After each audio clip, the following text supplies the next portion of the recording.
بسم اللہ الرحمن الرحیم۔ چھٹی نشست کے اہم نکات۔ انسان ہمیشہ تکبر کے خطرے میں رہتا ہے۔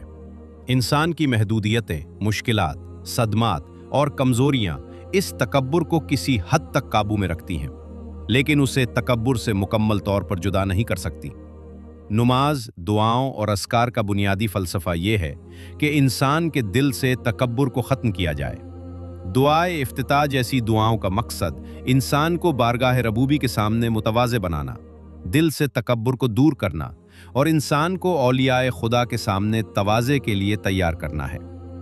پروردگار عالم کے سامنے تواضع اور ظہور امام کی تمنا کے درمیان گہرا تعلق ہے۔